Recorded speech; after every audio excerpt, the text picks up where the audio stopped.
Pour revenir rapidement sur ce vol, tout le transit VFR m'a été accepté, avec des fréquences qui étaient en général les SIV hors des classes D et les fréquences des classes D quand j'étais dedans, mais c'est pas une généralité. On m'a fait faire l'inverse, donc attention, il faut bien écouter ce qu'on nous dit. J'ai changé 7 ou 8 fois de fréquence. Dans les petites anecdotes qu'on peut noter, c'est qu'on nous fait passer dans une zone protégée de 0 à 3300 pieds, mais avec un circuit qui passe à 1500 et 1650 pieds. J'ai posé un plan de vol, puisqu'évidemment on vole très bas, en particulier il y a des fois où on vole à 500 pieds, et donc on est en survol maritime. Autre avantage du plan de vol, ils savent ce que je vais faire, ils ont mon numéro de téléphone, parce que franchement, en cas de panne radio dans cette zone-là, je vois pas trop comment on peut s'en sortir facilement, même si j'avais une radio portable et un téléphone. Ensuite, un SIV oublie de me dire qu'il va falloir contacter la classe D qui est devant moi, alors que j'étais sur le transit et que je me disais qu'il me le dirait. Donc il faut être moteur, il faut à chaque point dire où est-ce qu'on veut aller, comme ça tout est clair. Et puis si on a des doutes, il faut poser les questions. À l'arrivée à Menton, attention, il faut monter.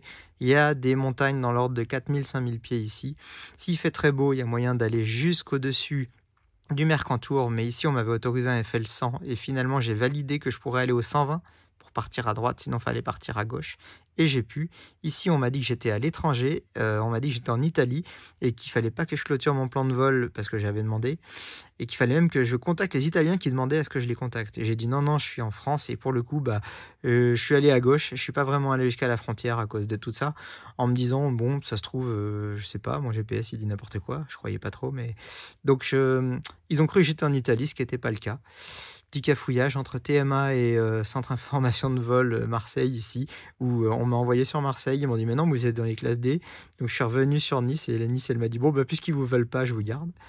Voilà, si jamais il fait pas beau à l'arrivée ici, bon, mais il faut soit négocier un retour quelque part comme ça, soit sinon se débrouiller pour passer dans les sommets qui sont pas trop hauts ici, suivre la vallée qui est là, et s'il fait pas beau, continuer vers Sisteron et vers Saint-Auban. S'il fait beau, on peut monter, mais attention, il y aura un col à passer, col qu'ici que j'ai rajouté dans mon GPS, col d'Alos, à 7370 pieds quand même, pour aller sur Barcelonnette.